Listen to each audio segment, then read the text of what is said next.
যে ও তোরা কামড়া কামড়িও করিস।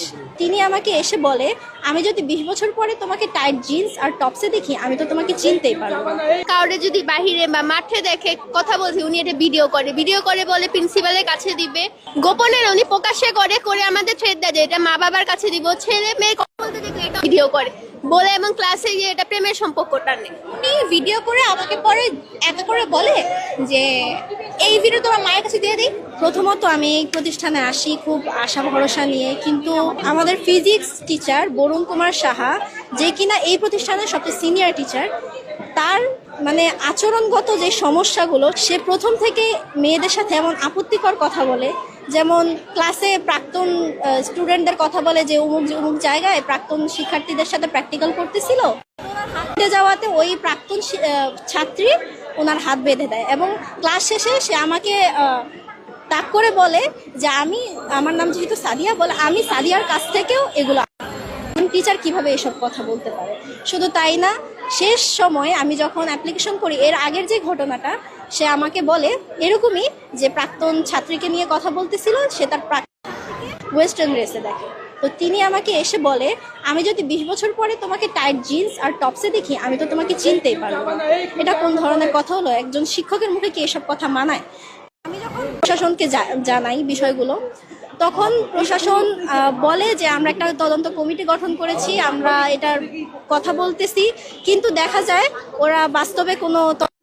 আমি প্রতিদিন যে জিজ্ঞেস করতাম যে স্যার কিংবা ম্যাম আমার আর কি বরুণ স্যারের ব্যাপারে কোনো তথ্য আছে কিনা, ওরা বলতেছে যে তদন্ত কমিটিতে যারা ছিল তাদের অর্ধেকই ছিল বাহির। হ্যাঁ, এই কারণে তদন্ত কোনো কিছুই হচ্ছিল না, চুপচাপ ছিল। তো ওনারা বলতেছিল, বারবার এই দোহাই দিচ্ছিল যে ওই টিচারগুলো আসুক, দেন হচ্ছে তদন্ত চলবে। খারাপ ব্যবহার করে, প্লাস উনি ক্লাসে এরকম কুরুচিপূর্ণ ইঙ্গিত দিয়ে কথা বলে যা আমাদের কাছে অনেক খারাপ লাগে।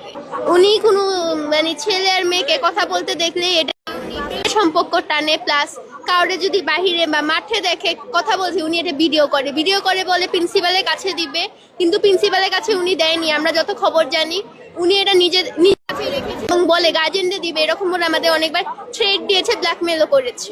গোপনে উনি প্রকাশ্যে করে আমাদের থ্রেড দেয় যে এটা মা বাবার কাছে দিব। ছেলে মেয়ে কথা বলতে দেখলে এটা ভিডিও করে বলে এবং ক্লাসে গিয়ে এটা প্রেমের সম্পর্কটা নেই।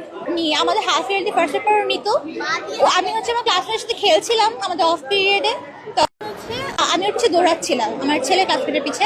এটা উনি ভিডিও করে আমাকে পরে একা করে বলে যে এই ভিডিও তোমার মায়ের কাছে দিয়ে দিই। আমরা স্যার এখান থেকে সমস্যা নেই স্যার। উনি বলতো তোমার কোনো সমস্যা নেই, তোমার মায়ের কোনো সমস্যা নেই এতে।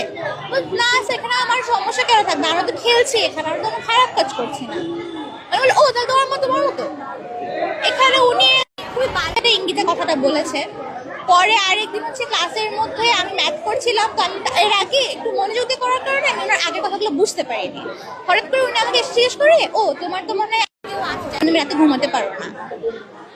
আমি বললাম আমার বাসায় বিড়াল আছে। আমি ভাবলাম যে প্রথমে এটা বললে আমার কাছে বিড়ালের কথাই আসবে।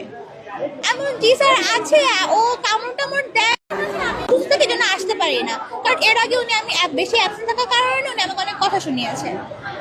তখন হচ্ছে উনি আমাকে বলে যে ও তোরা কামড়া কামড়িও করিস। এটার পরে আমি বুঝতে পারি, প্রথমে আমার ক্লাসমেটরা হাসছিল, কিন্তু উনি এসব কথা বলার পর তারা চুপ হয়ে যায়। এরপরে উনি চলে যাওয়ার পর আমাকে বলে যে তানাস তোকে তো উনি ইঙ্গিতমূলক কথা বলে তোকে তোর বিড়ালকে প্রেমিক বানিয়ে দিয়েছে।